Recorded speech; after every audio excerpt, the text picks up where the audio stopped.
Yes, all of you, good morning and good afternoon to all.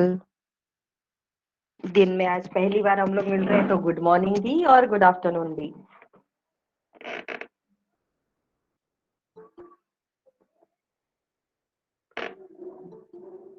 Yes, very good afternoon to all. In the last lecture, we have started with the unit 1, that is Introduction to Auditing. In that, first of all, we have learned about the financial statements. Financial statement क्या होता है? Then users of financial statements कौन-कौन है? क्यों use करते हैं? What is the use of financial statement and to whom it is beneficial? Then next we have started our main concept, that is the auditing. Auditing means audit हम लोग करते हैं. That means the audit is the word which is derived from the Latin word audire, which means to hear.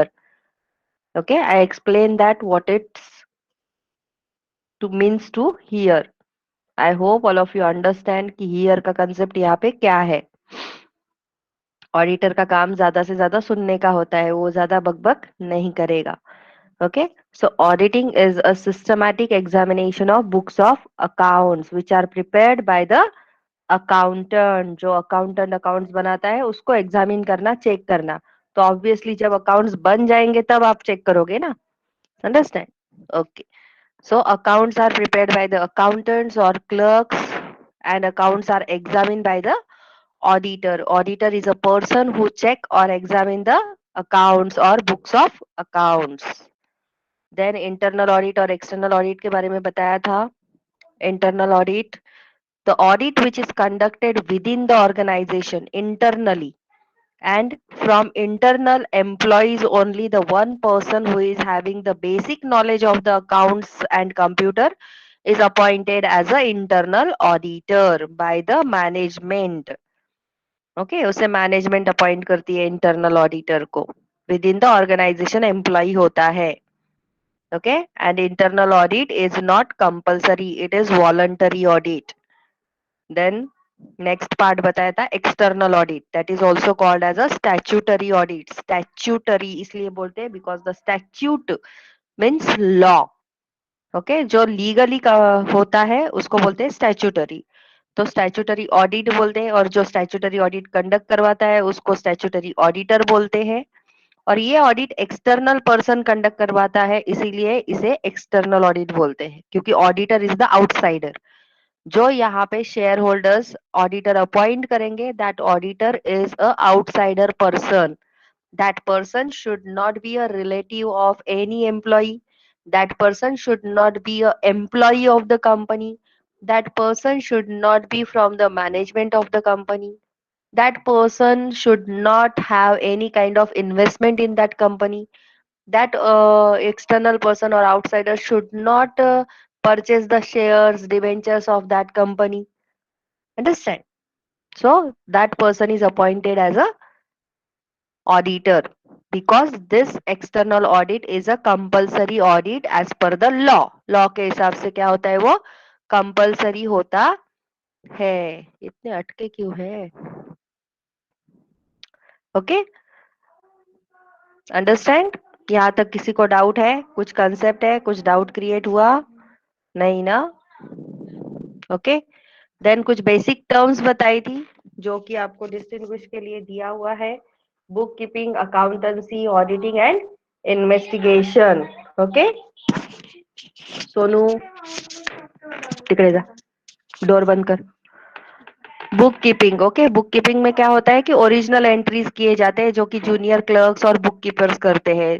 Purchase day book, sales day books है कि नहीं, हम लोग बनाते हैं. जो नॉर्मली जैसे ही ट्रांजैक्शन होता है वैसे ही हम लोग एंट्री करते हैं.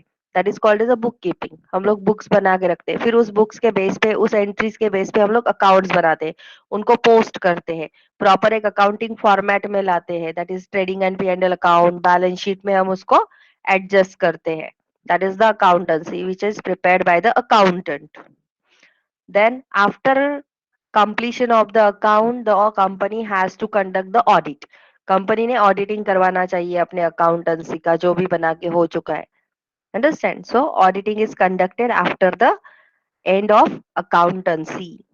Okay, then after the auditing, if the related persons, okay, related जो भी पर्सन रहेंगे वो अगर सेटिस्फाइड नहीं है ऑडिटेड स्टेटमेंट से, then they can conduct the investigation. Even the central government also can conduct the investigation, and investigation is conducted not for the whole accounts, but the investigation is conducted for the special examination of the certain portion of the accounts, and the person who investigate, that person is known as a investigator. ये सारी चीजें हमने last lecture में discuss किया है, and I hope you don't have any doubt. If there is, then you can ask. No doubt. यहाँ तक हमारा पढ़ के हो चुका है. अभी भी बच्चे ज्वाइन कर रहे हैं. Okay, so next question we are going to start today, that is the objectives of auditing. Objective of auditing क्या होता है? Okay, so there are three types of objectives. Actually basically दो ही ऑब्जेक्टिव होते हैं, primary and secondary. Third one is just for the specific purpose it is given, क्योंकि specific purpose के लिए हम लोग स्पेसिफिक ऑब्जेक्ट रखते हैं, इसीलिए. ओके, ऑडिटिंग का. तो the objectives of auditing are classified into three parts, that is the primary objective, second one is secondary objective, and third one is specific object. So first one we will see the first objective, that is the primary objective. तो अभी primary objective क्या होता है? Primary, understand, primary मतलब सबसे पहले. Okay, so the first and primary objective of the auditor is to give the opinion about the financial statement, whether the financial statement of the company are true and fair or not. That is the main object of the audit. Understand? That means the basic objective of the auditor, company auditor, is to examine the profit and loss account, balance sheet, and related accounts.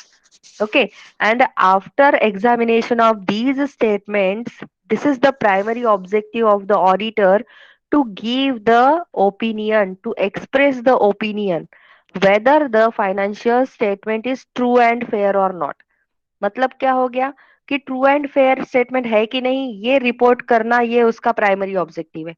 तो इसका मतलब आप बोल सकते हो report करना, ये भी प्राइमरी ऑब्जेक्टिव हो गया ना, क्योंकि रिपोर्ट में ही तो बताएगा वो कि बैलेंस शीट, P&L अकाउंट और जो भी स्टेटमेंट कंपनी ने बताए हुए हैं वो सब क्या है, ट्रू एंड फेयर है. Understand? So auditor will report according to that. Okay, according to what? According to the audited accounts. जो भी अकाउंट्स वो ऑडिट करेगा उसके अकॉर्डिंग वो क्या करेगा, रिपोर्ट देगा. यही उसका प्राइमरी ऑब्जेक्टिव है. बराबर? And if not, if the auditor, if not means what, if the auditor audited the accounts and auditor is not satisfied, auditor is not satisfied with the audited accounts, अगर उसे लगता है कि जो भी accounts मैंने ऑडिट किए हुए, एग्जामिन किए हुए, ये प्रॉपर नहीं है, प्रॉपरली बनाए हुए नहीं है, प्रॉपर प्रिंसिपल फॉलो नहीं किए गए हैं, बराबर. So in that case the auditor has to report about the same. Understand? Then he has to report, he has to state all these kind of things in his report. तो उसे अपने audit report में ये सारी चीजें mention करनी चाहिए. ये उसका प्राइमरी ऑब्जेक्टिव है. अंडरस्टैंड? समझ में आया प्राइमरी ऑब्जेक्टिव क्या है? Yes ma'am. ओके, सो जब हम लोग ऐसे तब तक नहीं बोल सकते कि ऑडिटिंग कंप्लीट हो चुका है, ऑडिट कंप्लीट हो गया, हम तब तक नहीं बोल सकते जब तक ऑडिटर का रिपोर्ट हमारे हाथ में नहीं आता. जब तक ऑडिटर रिपोर्ट नहीं करता है, रिपोर्ट बना के नहीं देता है, till that time we cannot say that audit is completed. Understand? And this is the independent work of the auditor. जो भी primary objective है, that is the independent work of the auditor होता है. Independently auditor has to give the report about the true and fair of the financial statement. He should not influence from any management member and give the report. वो किसी भी management से influence नहीं होगा, किसी भी मैनेजमेंट का इसका उसका सुन के रिपोर्ट नहीं देगा. वो खुद के बलबूते पे रिपोर्ट देगा, उसने जो भी काम किया है, उसने जो भी देखा है सुना है, उसके बेस पे वो रिपोर्ट देगा। रिपोर्ट करना मतलब क्या, प्राइमरी ऑब्जेक्टिव अभी बोल रहे हैं हम लोग, रिपोर्ट करते हैं, रिपोर्ट करते हैं means what, the report should be in a written format. It is a prescribed format given by the Companies Act. Okay, already हमें कंपनीज एक्ट ने और आईसीएआई ने इसका प्रिस्क्राइब फॉर्मेट दिया हुआ है ऑडिटर को कि आपको रिपोर्ट इसी मैनर में करना चाहिए। ऐसा फॉर्मेट दिया हुआ है, वो हम लोग नेक्स्ट सेमेस्टर में पढ़ने वाले। ओके, तो उसी रिपोर्ट के फॉर्म में उसे रिपोर्ट करना चाहिए, और रिपोर्ट हमेशा रिटर्न फॉर्मेट में होना चाहिए, ओरल नहीं होना चाहिए। ओरली का कुछ वैल्यू नहीं है ओरल रिपोर्ट देने का। Understand? And audit report should be sign properly by the auditor.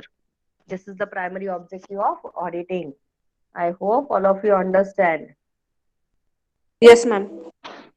Any doubt? किसी Yes, को ma'am. doubt है फर्स्ट ऑब्जेक्टिव में? नहीं है? Okay. Then second one, that is the secondary objective. Now see, the secondary objective क्या है? पहला तो सबसे प्राइमरी ऑब्जेक्टिव होता है रिपोर्टिंग करना, बराबर। लेकिन सेकेंडरी ऑब्जेक्टिव क्या है? Secondary objective is to detect and prevent the errors. Okay, detect and prevent the errors, to detect and prevent the frauds. errors भी हो सकते हैं, frauds भी हो सकते हैं, इसीलिए उसको दो पार्ट्स में क्लासिफाइड किया गया है। इट कैन बी errors और इट कैन बी frauds, दोनों भी हो सकते हैं, तो इसीलिए इसको दो क्लासिफिकेशन में किया गया है। Understand? So this is the one kind of you can say incidental object. We can say that this is the incidental object of an auditing, to detect the accounting errors and frauds. Okay, so for that purpose and for finding out the errors and frauds, what auditor has to do? Auditor has to do the careful checking. Very carefully he has to do the examination, he has to check the transaction. Afterwards only he can find out the errors and frauds, or errors can be detected। बराबर। अगर as a auditor आपने सिर्फ ऊपर ऊपर से checking किया, हाँ ये एंट्री हो गया, ये एंट्री हो गया, बस हो गया, ऐसा चेक करोगे तो एरर फाइंड होगा क्या? नहीं, आपको डीपली प्रॉपरली उस ट्रांजैक्शन के तय तक पहुंचना होता है, बराबर। डीप तक आपको उसका क्या करना पड़ता है? एक्सप्लेनेशन ढूंढना पड़ता है कि ये एंट्री यहाँ पे क्यों हुई है, बराबर, किस लिए हुई है, ये चीजें होनी चाहिए आपके दिमाग में एज ऑडिटिंग करते समय। Then only you can find out the errors easily. Okay, अभी यहाँ पे एरर और इसकी बात कर रहे हैं, ठीक है। इसको हम लोग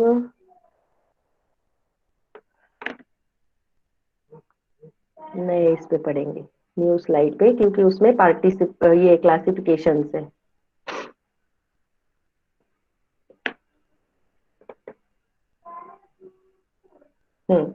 ओके, तो एरर्स की बात कर रहे हैं पहले। तो एरर, एरर मतलब क्या होता है? एरर मीन्स हम लोग अभी बोलते हैं एरर हो गया। एरर हो गया मतलब क्या हो गया? मिस्टेक हो गया, बराबर। मिस्टेक आप जानबूझ के करते हो क्या? मिस्टेक आप जानबूझ के करते हो? नहीं, मिस्टेक कभी भी हम लोग जानबूझ के नहीं करते। We are talking about the mistakes.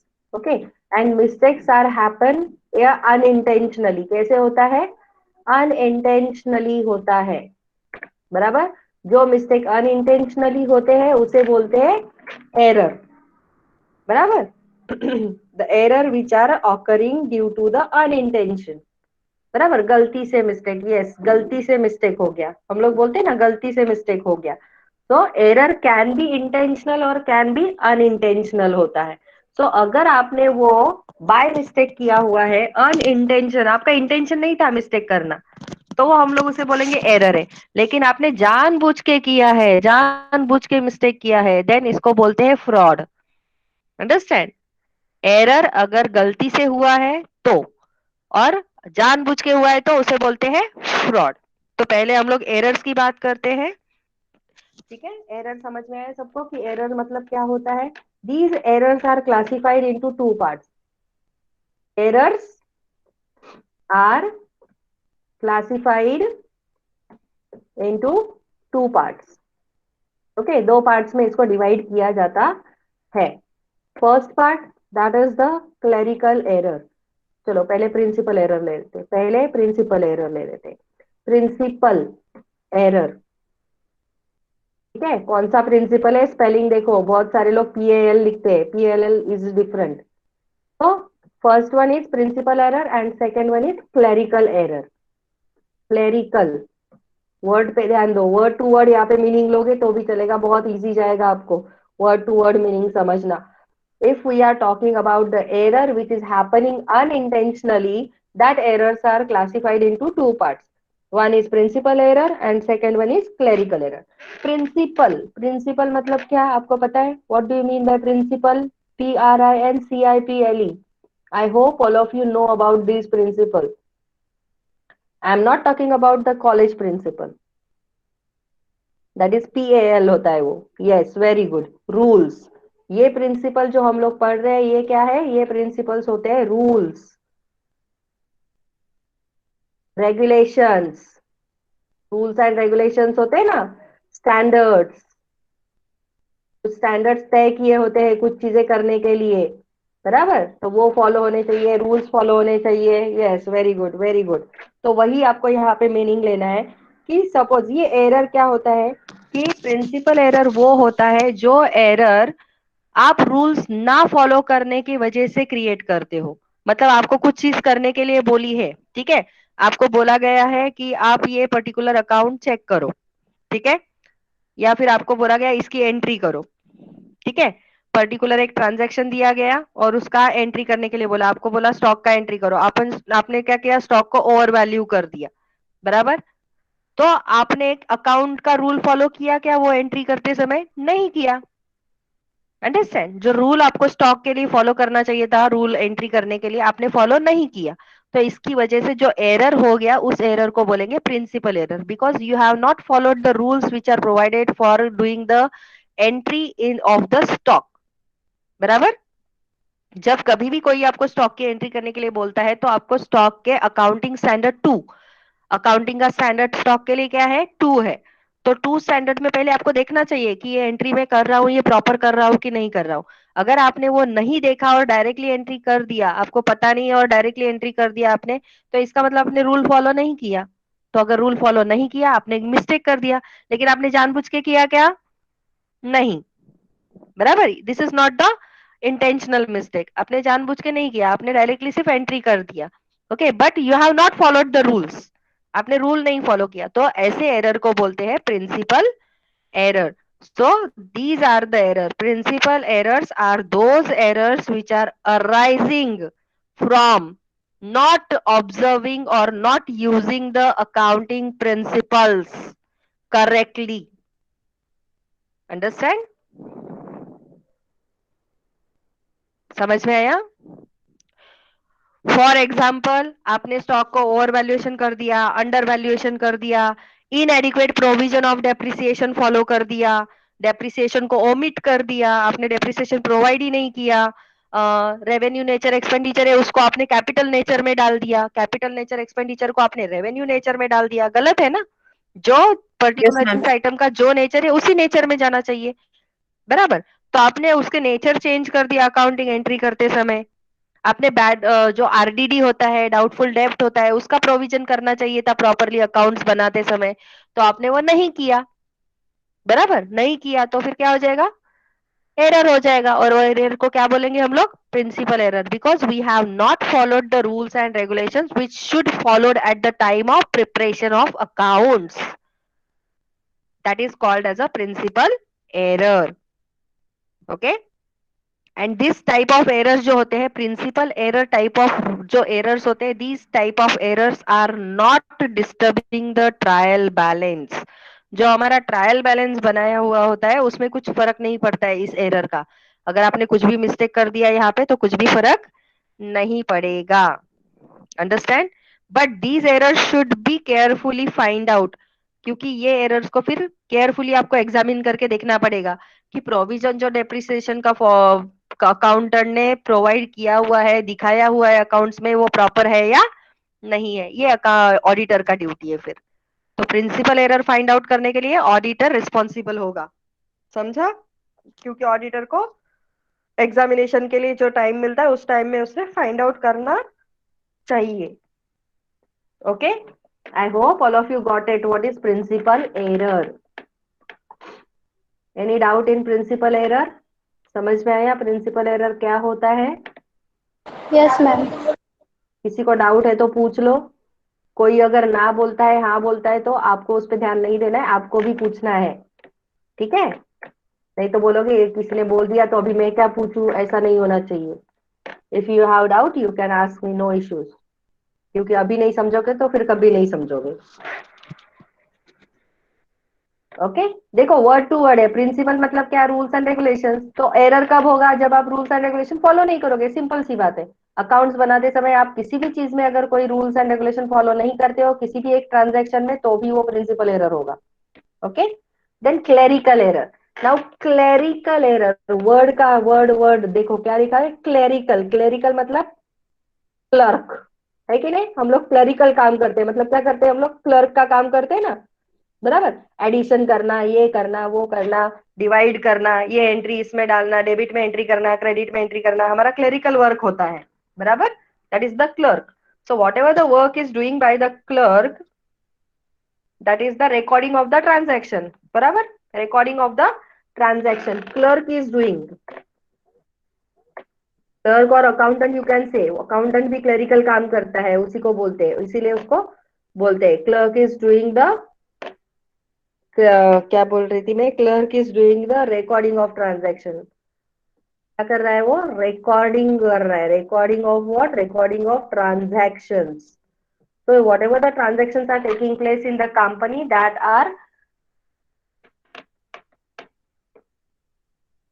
showing, if they are showing the human error, if they are showing the human error, क्योंकि क्लर्क ने एंट्री किया है, अकाउंटेंट ने एंट्री किया है, we are the human beings, मैं हूँ, आप हो, आप लोग हैं, और हम लोग क्या कर रहे हैं, एंट्री कर रहे हैं। किसी कंपनी में हम लोग अकाउंटेंट है, हम लोग एंट्री कर रहे हैं। लेकिन अभी क्या है, मॉडर्न जमाना चल रहा है, हमारे पास व्हाट्सअप आ गया है, मोबाइल आ गया है, स्मार्ट मोबाइल से, आईफोन है, ये है, वो है, यूट्यूब है, सब कुछ है। हम लोग क्या करते हैं, काम करते करते वक्त, पढ़ाई करते वक्त, लेक्चर में बैठते वक्त मोबाइल यूज करते हैं, यस और नो। तो हमारा ध्यान क्या होता है, भटक जाता है। We are a human beings, understand. So this things can be happen, so human error बोलते हैं उसे, क्या बोलते हैं, human errors which are occurring in the course of recording of transaction or at the time of recording of transactions, understand। तो ये जो human errors होती है, ये ह्यूमन एरर्स भी क्लासिफाइड की गई है। these errors, okay, clerical errors, these errors are classified.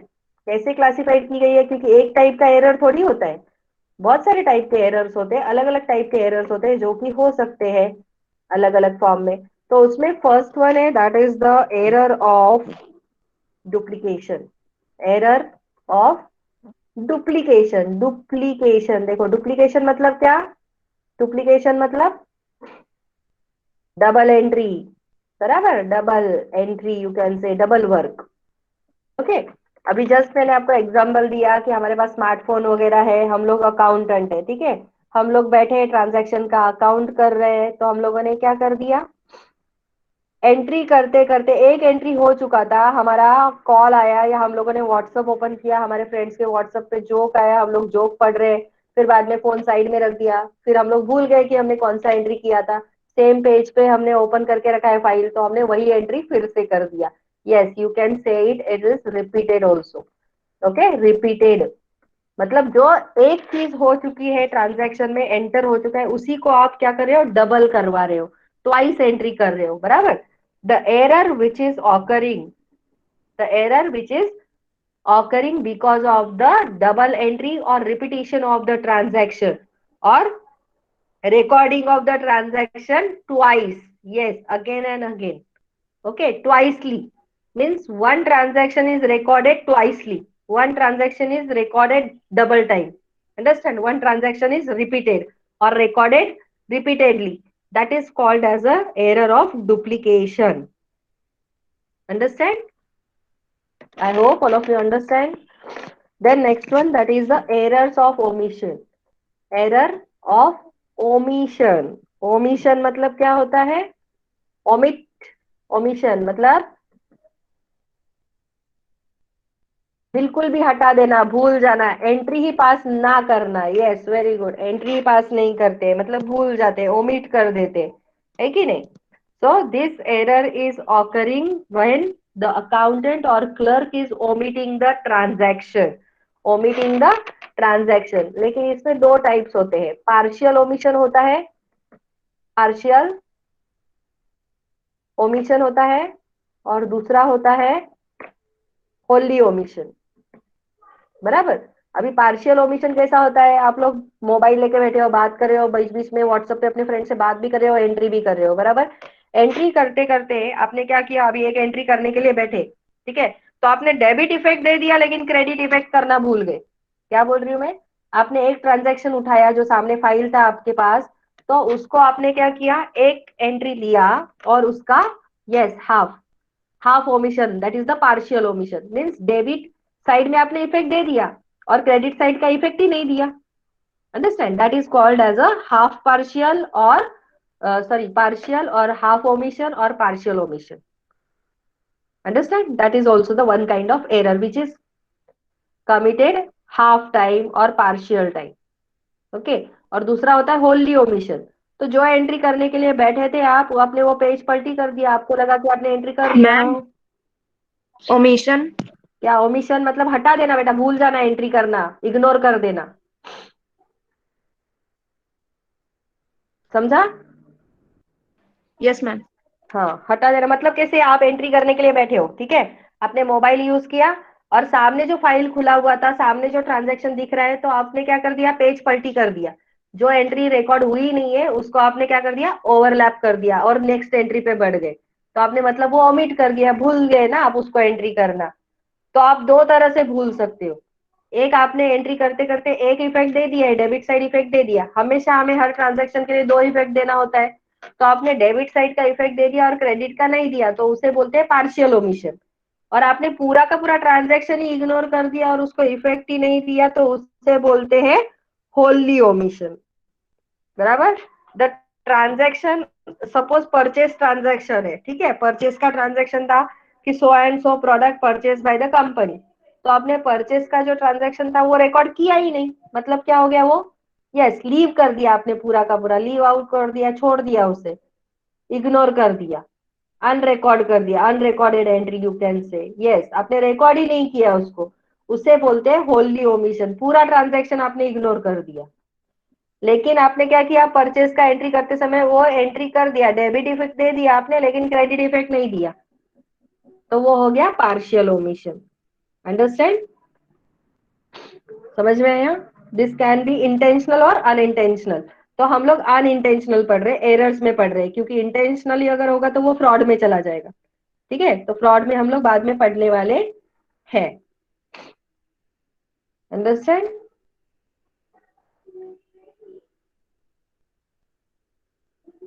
And normally ये जो एंट्रीज होती है ना, ये ऐसे डिस्क्लोज नहीं होती है करेक्टली, क्योंकि ये टाइपिंग एरर होता है। क्या होता है ये, टाइपो एरर हो गया ना, आपने टाइप ही नहीं किया उसको, तो ये एक तरह का टाइपिंग एरर माना जाता है, टाइपो एरर जिसे बोलते हैं। ठीक है, I hope all of you understand कि what is error of omission, partial omission and wholly omission. Then third one है, that is error of commission.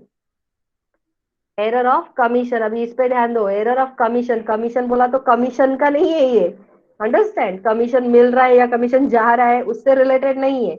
This is the error which is related to the recording of the transactions wrongly in the book, means wrong amount, which is related with the wrong amount recording, you can say wrong amount in recording।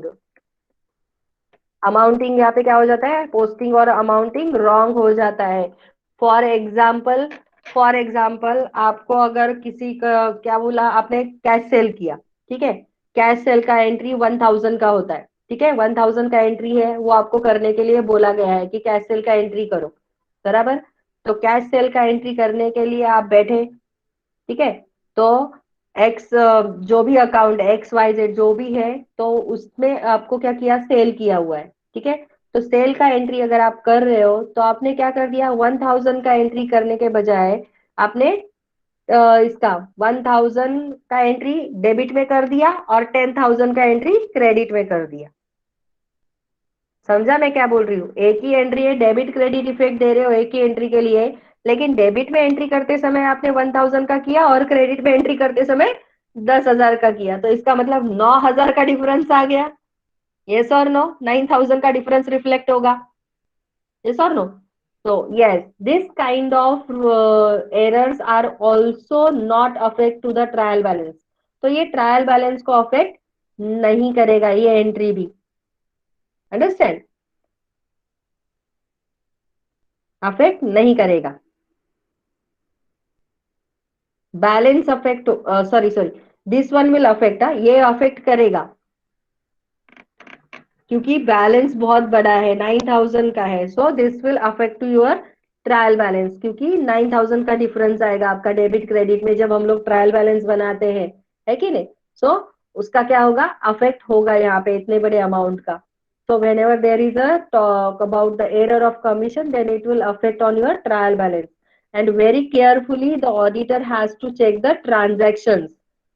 बराबर, जो भी record हुआ है transactions, वो auditor को क्या करना चाहिए, प्रॉपरली चेक करना चाहिए कि कैरिंग फॉरवर्ड अमाउंट कितना है, ठीक है, जो बैलेंस है वो कितना है, और कितना इफेक्ट ट्रायल बैलेंस में दिखा रहा है, मतलब बैलेंस कितना दिखा रहा है, दोनों के बीच में गैप कितना है डेबिट क्रेडिट का। तो ये चीजें ऑडिटर को क्या करनी पड़ती है, इसमें चेक करनी पड़ती है एरर ऑफ कमीशन में। ठीक है, अभी ये तो इतना बड़ा गैप हो गया, क्योंकि कभी कभी क्या होता है कि अगर अकाउंट एंट्री पोस्टिंग करना है तो रॉन्ग अमाउंट पोस्ट कर देता है ऑडिटर, एक साइड में रॉन्ग अमाउंट जो मैंने बताया, जैसे कि क्या बोलते हैं, एक पर्सन से पैसा रिसीव किया, ठीक है, ए से क्या किया, अमाउंट रिसीव्ड किया, okay, amount received from A, okay, and credited to Y account, amount received from A and credited to Y account कर दिया। तो ये भी एक तरह का कमीशन हो गया, एरर ऑफ कमीशन हो गया, क्योंकि एंट्री किसमें करना चाहिए था मुझे, एक्स के इसमें करना था, लेकिन मैंने किया किसमें, वाई के अकाउंट में कर दिया गलती से entry. That is kind of entry also called as a error of commission. तो इसमें ट्रायल बैलेंस अफेक्ट नहीं होगा। देखो अभी मैंने अमाउंट के बारे में नहीं बताया, मैंने सिर्फ क्या बोला कि एंट्री करना था मुझे ए के अकाउंट में, लेकिन मैंने कर दिया बी के अकाउंट में एंट्री कर दिया। तो इससे क्या होगा, अमाउंट तो सेम ही है ना, तो ट्रायल बैलेंस अफेक्ट होगा क्या, नहीं होगा। अमाउंट अगर चेंज होता है तो ट्रायल बैलेंस अफेक्ट होगा।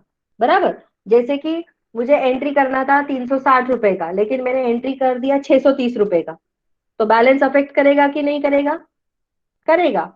360 और 630 दोनों में फर्क है ना, लिखते समय थोड़ा बहुत देखो हो जाता है 19-20, लेकिन उसमें वो फर्क दिखाई देगा। लेकिन मैंने क्या किया, ट्रायल बैलेंस में जो एंट्री करने वाली थी मैं ए के बुक में करने वाली थी क्रेडिट में, लेकिन मैंने बी के क्रेडिट में कर दी। तो क्या फर्क पड़ता है, ट्रायल बैलेंस अफेक्ट होगा क्या, नहीं होगा। तो यहाँ पे नहीं होगा, ये ध्यान दो।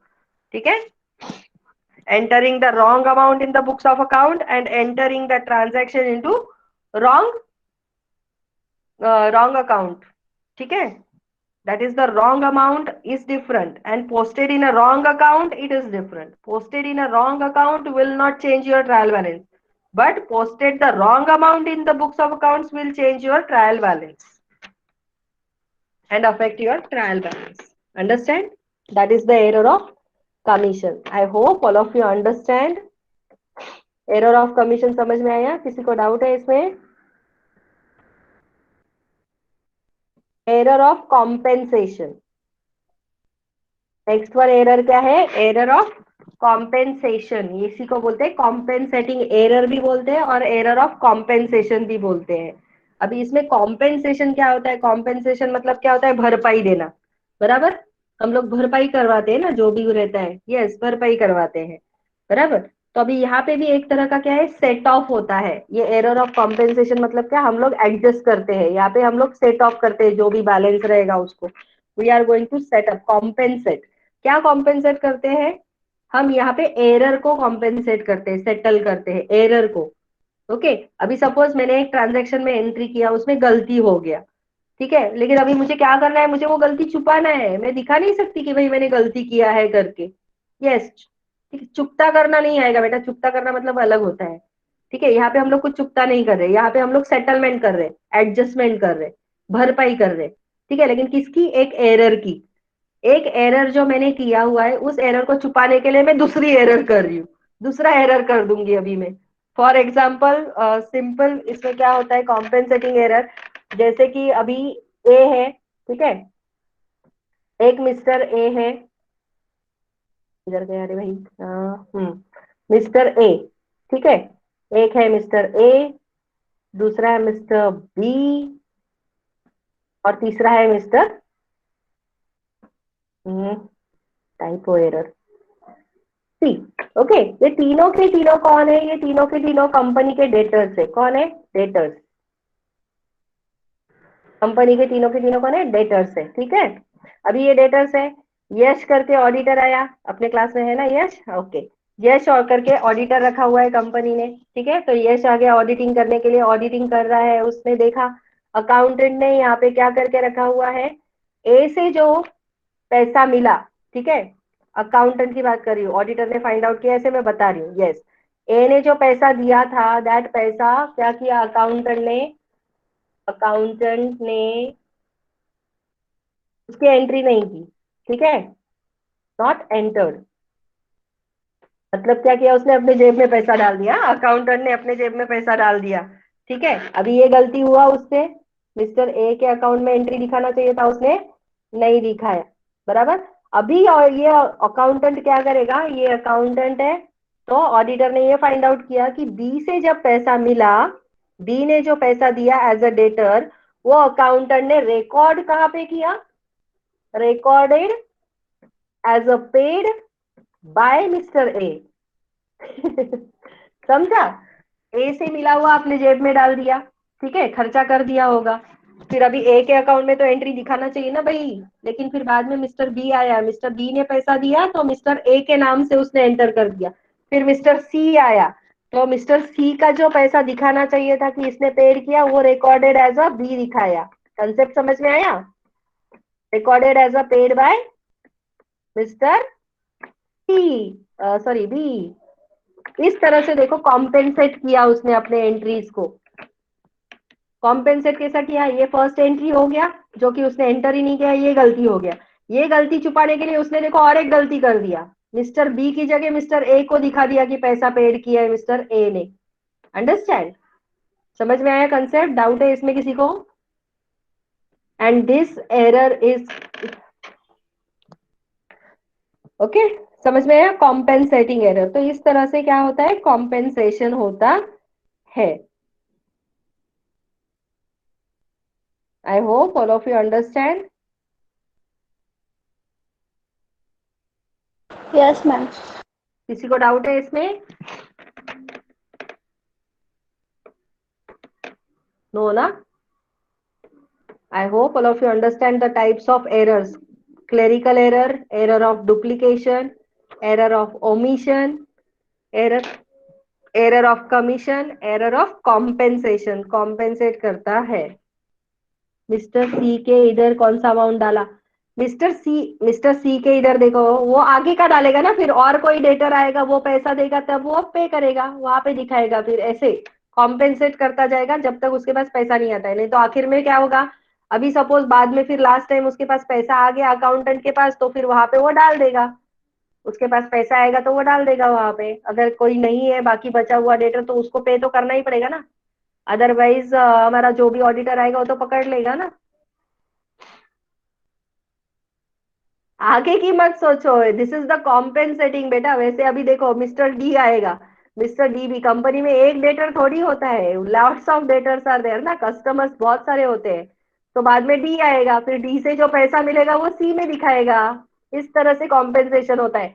एक एरर को छुपाने के लिए, एडजस्ट करने के लिए दूसरा एरर क्रिएट करना, that is called as a compensation. Counter balance जिसे बोलते हैं हम लोग, है ना। Whatever the previous balance is, देखो ये जो प्रीवियस बैलेंस था, that previous balance is counter balance with the next error. Error में एरर, यस, एरर में एरर किया उसने। अंडरस्टैंड? एक एरर को छुपाने के लिए दूसरा एरर क्रिएट करना, इसको बोलते हैं compensating.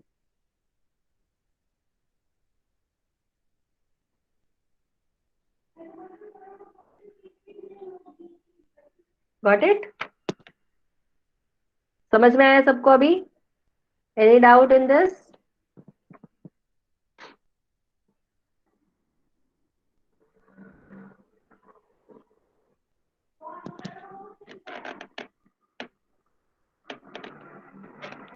So these are the types of errors. Okay.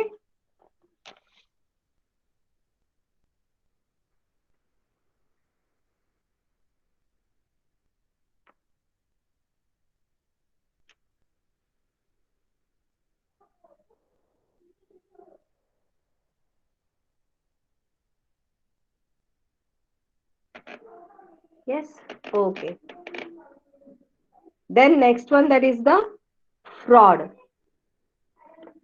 उसके बाद जो है वो है फ्रॉड. जैसे एरर्स का है वैसे ही सेकेंडरी हमारा क्या है, detect, to detect and prevent the frauds. तो ये दूसरा क्या है, सेकेंडरी ऑब्जेक्टिव है. ठीक है, सेकेंडरी ऑब्जेक्टिव में दूसरा टाइप है.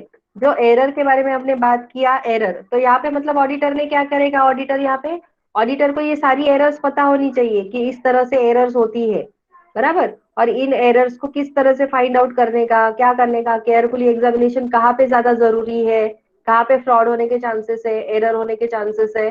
तो ये इस तरह से ऑडिटर फाइंड आउट करता है. और ये चेक करना उसके लिए बहुत जरूरी होता है. बहुत सारे ऐसे अकाउंट्स होते हैं, आइटम्स होते हैं जिसमें एरर और फ्रॉड होने के चांसेस बहुत होते हैं. Okay. Now to detect the and prevent the fraud. So this is also the secondary objective of the auditor, to detect and prevent the fraud. Fraud होने के लिए वो मतलब रोकने के लिए क्या करेगा, कोशिश करेगा, बताएगा कंपनी को. So fraud means the intentional representation. क्या है, intentional representation होता है, which is made to deceive the others. Understand, to deceive the others. Deceive मतलब धोखा देना दूसरों को. दूसरों को धोखा देने के लिए आपने जानबूझ के की हुई गलती, किया हुआ representation, misrepresentation, that is called as a fraud. And this is doing by the accountant for the personal gain. Deliberately you are doing the mistake. Deliberately जिसे हम लोग बोलते हैं जानबूझ के, है कि नहीं. Got it. और ये जो फ्रॉड होता है, ये फ्रॉड कोई भी कर सकता है. मैनेजमेंट भी कर सकता है, एम्प्लॉय भी कर सकता है, और कोई थर्ड पार्टी भी उसमें इन्वॉल्व हो सकती है इलीगली. बराबर. इलीगल वे से कुछ बेनिफिट कमाना चाहते हैं तो उसमें वो इंक्लूड हो सकते हैं. बराबर. तो ये जो फ्रॉड होता है, ये फ्रॉड दो तरह से क्या होता है, डिवाइड होता है. दो तरह में डाउ क्या होता है, मतलब डिवाइड होता है. एक होता है मैनिपुलेशन.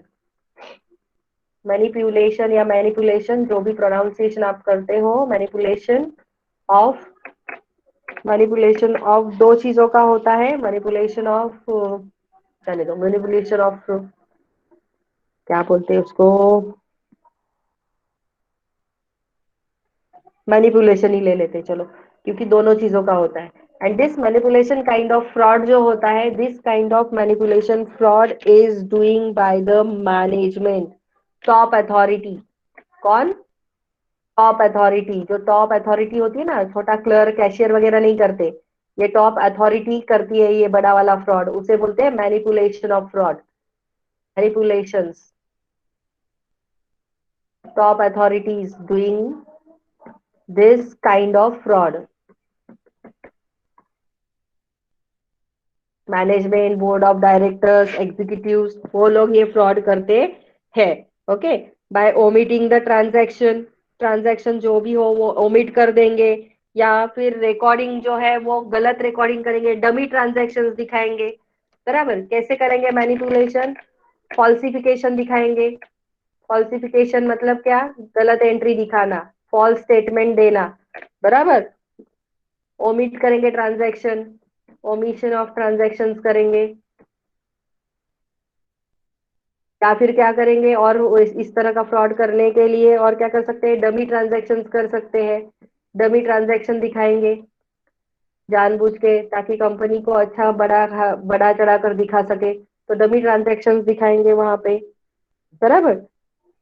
जो भी अकाउंटिंग पॉलिसीज है उनमें जो होल करेंगे. बराबर. झोल झाल बोलते हैं ना, चीटर्स झोल झाल करते हैं, तो वो अकाउंटिंग पॉलिसीज मैनेजमेंट लेवल है ना. तो टॉप लेवल पे तो जो पॉलिसीज बनाई जाती है उसमें भी वो लोग झोल कर सकते हैं. जो भी अकाउंटिंग पॉलिसीज रहेंगी उसमें भी वो मैनिपुलेशन कर सकते हैं. बराबर.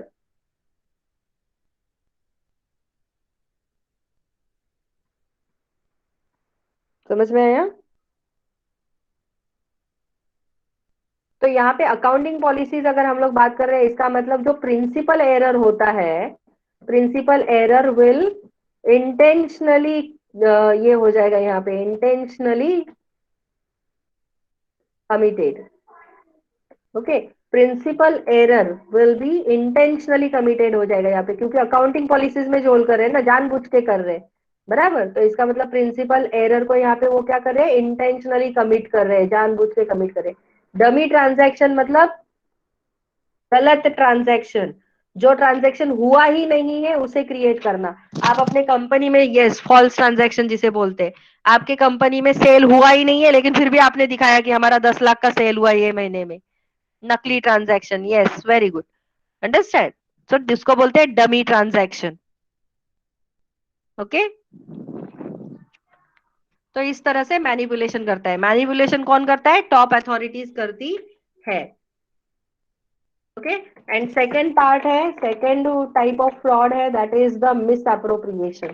क्या है, मिस अप्रोप्रिएशन। मिस अप्रोप्रिएशन मतलब क्या होता है, गलत तरीके से यूज करना, गलत फायदा उठाना, है कि नहीं, दैट इज मिस अप्रोप्रिएशन होता है। अभी मिस अप्रोप्रिएशन जो होता है वो दो तरह का होता है। एक होता है मिस अप्रोप्रिएशन ऑफ कैश। आप अगर कैश का मिस अप्रोप्रिएशन कर रहे हो, कैश का गलत इस्तेमाल कर रहे हो, तो उसको बोलते हैं मिस अप्रोप्रिएशन ऑफ कैश। और दूसरा होता है गुड्स का। गुड्स को आप अगर गलत तरीके से हैंडल कर रहे हो तो उसे बोलते हैं miss appropriation of goods. Okay, cash में क्या होता है, मिस अप्रोप्रिएशन ऑफ कैश में क्या होता है, जैसे कि मैंने पहले बताया, हम लोगों ने बात किया, कैश रिसीव्ड हुआ लेकिन अकाउंटेंट ने क्या किया, उस कैश का गलत इस्तेमाल किया, अपने पॉकेट में डाल दिया। तो फ्रॉड किया कि नहीं उसने, जानबूझ के, मतलब उसने अपना कैशियर होने का गलत फायदा उठाया। Miss appropriately he is using the cash of the company. जब कैश सेल होता है, सेल ऑफ स्क्रैप होता है, भंगार बेचती है कंपनी कभी कभी, पता है ना, स्क्रैप, स्क्रैप मटेरियल, भंगार, कंपनी में भी बहुत भंगार होता है, तो वो भंगार जब बेचा जाता है तभी भी ये अकाउंटेंट झोल करते हैं, बराबर। तो वो कैश जो मिलता है सेल करने के बाद, उस कैश को वो गलत तरीके से यूज करते हैं, प्रॉपरली रिकॉर्ड नहीं करते हैं, that is called as a misappropriation of cash received, बराबर। और उसके साथ साथ डमी फेक ट्रांजैक्शन दिखाएंगे, फेक ट्रांजैक्शन, डमी ट्रांजैक्शन दिखाएंगे, cash paid to so and so, cash paid to X, लेकिन एक्स करके कोई होगा ही नहीं, that is the dummy transaction. मतलब पैसा कहाँ गया, अकाउंटेंट के जेब में गया। So misappropriation of cash, understand, समझ में आया। और जो भी कैश बैलेंस होता है, दैट कैश बैलेंस में भी स्टोलन, चोरी करना वो कैश का, एम्बेजल्ड करना, एम्बेजलमेंट मतलब क्या, एम्बेजलमेंट सुना है, embezzlement, embezzlement that is the अफरा तफर, क्या बोलते हैं ना उसको, अफरा तफर करना, झोल झाल करना, मतलब वही होता है उसका मीनिंग, एम्बेजलमेंट। ये लोग नहीं क्या अपना टैक्स वगैरह बचाने के लिए झोल करते हैं, देखो कैश में व्हाइट मनी ब्लैक मनी दिखाते हैं, ऐसा झोल करते हैं ना, उसको बोलते हैं एम्बेजलमेंट। ओके, तो एम्बेजलमेंट आउट ऑफ कैश करते हैं। ओके, जो भी कैश बॉक्स रहेगा उसमें जितना भी कैश है उसको एम्बेजल करेंगे, उसकी क्या करेंगे, उलाढाल करते हैं ना, बोलते हैं ना उलाढाल कर दो अपन, ठीक है। तो वो वैसा करेंगे फॉर द पर्सनल बेनिफिट। और ये जो एम्बेजलमेंट होता है ना, ये बिजनेस वालों को अलाउड होता है actually, taxation point of view में। जब आप टैक्सेशन सीखोगे अगले साल एसवाई में, तब आपको बिजनेस का जो टैक्सेशन पॉइंट है उसमें सिखाया जाएगा, उसमें रहेगा ट्रांजेक्शन एम्बेजलमेंट का, ठीक है। तो वो वहां पे अलाउड होता है, तो यहाँ पे अलाउड नहीं है auditing point of view. Embezzlement अगर कैश है तो वो ऑडिटर क्या करेगा, फाइंड आउट करेगा, क्योंकि ये एक तरह का मिस अप्रोप्रिएशन होता है यहाँ पे कंपनी में, ज्यादा करके नहीं कर सकते, यहाँ पे जानबूझ के फ्रॉड किया गया है, उसे एक तरह का फ्रॉड माना जाता है, अंडरस्टैंड। इस तरह से गलत तरीके से यूज किया जाता है कैश को। Then second one, that is the misappropriation of goods. Goods को किस तरह से आप मिस अप्रोप्रिएट करते हो, किस तरह से गलत तरीके से यूज करते हो। तो कभी कभी क्या होता है, गुड्स डिस्पैच होता है, गुड्स कंपनी से बाहर जाता है, बराबर।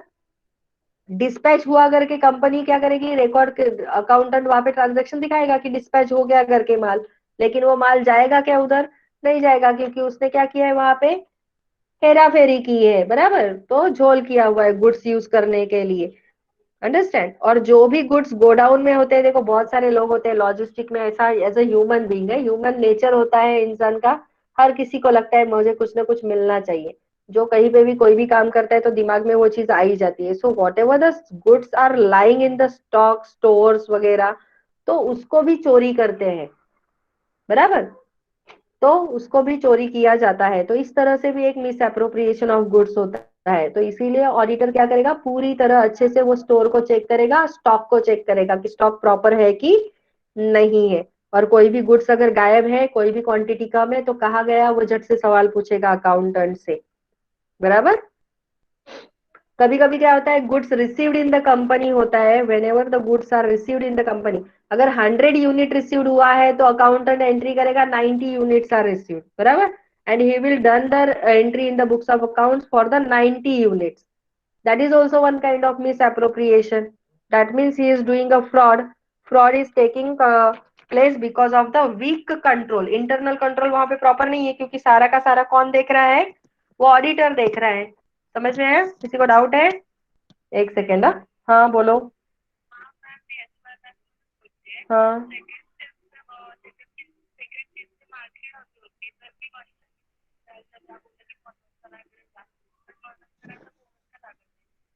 हा, तर बेटा आता मी काही नाही करू शकत, काय करू त्याच्यात? तुम्ही लोक वेळेवर का नाही घेत? टाइम दिला होता ना तुम्हा लोकांना. हा बेटा, मग आता आता ग्रुपमध्ये जेव्हा मेसेज येईल तेव्हा जा. मग आता विचारल्याशिवाय जायचं नाही. ग्रुपमध्ये मी सांगेल मनोज सरांना टाकायला. आता ऑलरेडी मनोज सर 2 दिवस 3 दिवस कॉलेजला गेलेले तुम्हाला रिझल्ट द्यायला, तुम्ही गेले नाही. अरे पण आता फोन करून काय फायदा, ते थोडी येणार आहे घरून, ते घाटकोपरला राहतात. नाही अरे कॉलेजमध्ये कसे येणार बेटा रोज रोज कोणी, अशा सिच्युएशन मध्ये. ठीक आहे, नंतर ग्रुपमध्ये टाकायला सांगते मी मेसेज. ओके, चलो। एनी डाउट सोचा अब तक? कुछ डाउट है किसी को मिस अप्रोप्रिएशन में? आई hope all of you understand कि किस तरह से मिस अप्रोप्रिएशन किया जाता है. Now see the difference between the manipulation and miss appropriation. Manipulation is done at a top level. Top authorities manipulation कर सकती है, lower middle level and lower level नहीं कर सकता है वो. ठीक है, मिस अप्रोप्रिएशन लोअर लेवल पे होता है. मिस अप्रोप्रिएशन लोअर लेवल पे होता है, कैशियर, क्लर्क और लॉजिस्टिक वाले जो संभालने के लिए रखे हुए होते हैं ना, बॉयज, डिलीवरी बॉयज वगैरह, वो लोग ये मिस अप्रोप्रिएशन कर सकते हैं. एंड मैनिपुलेशन टॉप लेवल पे टॉप अथॉरिटीज कर सकती है. Okay, I hope all of you understand.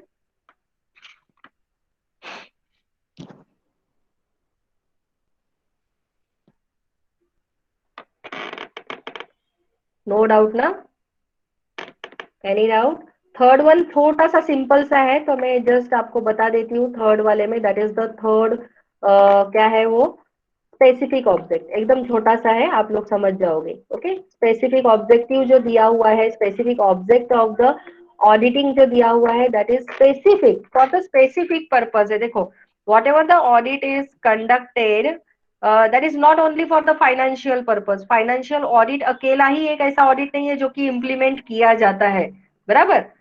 Understand, एक ही ऑडिट नहीं है कि जो इम्प्लीमेंट किया जाता है.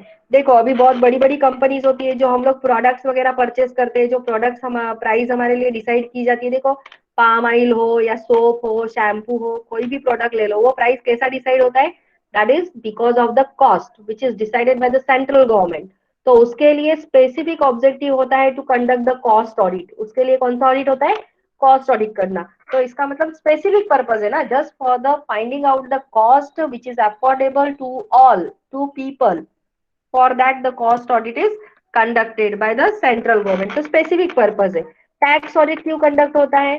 टैक्स ऑडिट कंडक्ट होता है क्योंकि टैक्स अथॉरिटीज को ये पता चले कि प्रॉपरली टैक्स कलेक्ट किया जा रहा है या नहीं किया जा रहा है. तो टैक्स ऑडिट कंपनीज का, कौन से कंपनीज का टर्नओवर इतना होगा, करोड़ के ऊपर रहेगा, तो उनको टैक्स ऑडिट करवाना कंपलसरी है कि नहीं? उसके लिए टैक्स ऑडिट करवाना कंपलसरी होता है. तो स्पेसिफिक पर्पज है, that is for the taxation purpose. Then एक होता है that is the management audit होता है.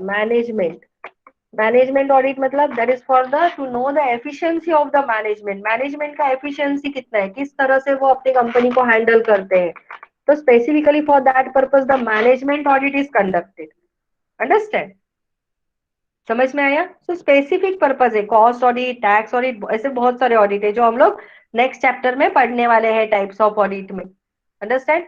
So for the specific purpose specific object होता है, तो स्पेसिफिक ऑडिट कंडक्ट करवाया जाता है. So that is the specific objective of the auditing in which the audits are conducted for the specific purposes.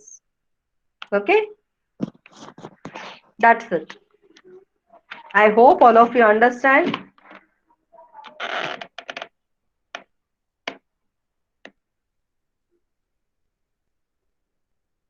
I know आपका lunch time हो गया है, टाइम भी हो गया.